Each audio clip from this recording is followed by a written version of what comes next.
ক্ষেপণাস্ত্রের উৎক্ষেপণ শনাক্ত হওয়ার পরেই এ বিষয়ে ইসরায়েলি নাগরিকদের সতর্ক করেছে আইডিএফ। মিসাইল হামলার সাইরেন শোনা মাত্রই সুরক্ষিত স্থানে নাগরিকদের দ্রুত আশ্রয় নেওয়ার পরামর্শ দিয়েছে তারা, এবং পরবর্তী নির্দেশনা না দেওয়া পর্যন্ত সেখানেই অবস্থান করার অনুরোধ করা হয়েছে। একই সঙ্গে স্থানীয় সেনা কমান্ডারের নির্দেশনা অনুসরণ করতেও বলা হয়েছে সেই বার্তায়। এর কিছুক্ষণ পরেই ইসরায়েলের আকাশসীমায় প্রবেশ করে ইরানের ক্ষেপণাস্ত্র। আইডিএফ এর বরাতে নিউ ইয়র্ক টাইমস জানায়, বড় এক ঝাঁক মিসাইল নিক্ষেপ করা হয়েছে। এর মধ্যে ব্যালিস্টিক মিসাইলের সংখ্যা অন্তত শতাধিক। আঘাত হানার পরপরই ইসরায়েল জুড়ে বাজতে থাকে সাইরেন এবং দেশটির নাগরিকরা ছুটতে থাকেন নিরাপদ আশ্রয়ের সন্ধানে। ইসরায়েলের রাষ্ট্রীয় টেলিভিশনে সরাসরি সম্প্রচার চলাকালেও রিপোর্টারদের মাটিতে শুয়ে পড়তে দেখা গেছে।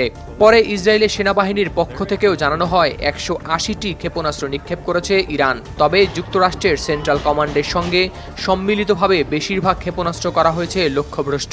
বার্তা সংস্থা রয়টার্সের সাংবাদিকরাও ইরান ইসরায়েলের প্রতিবেশী দেশ জর্ডানের আকাশসীমায় ক্ষেপণাস্ত্রকে লক্ষ্যভ্রষ্ট করতে দেখেছেন। তবে কয়েকটি আঘাত হেনেছে ইসরায়েলের ভূমিতে।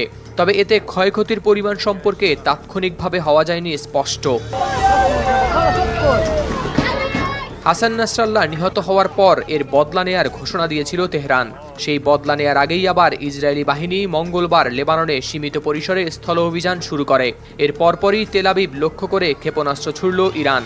প্রায় এক বছর আগে ফিলিস্তিনের গাজায় হামলা চালায় ইসরায়েল। তাদের নির্বিচার বোমা হামলায় গাজায়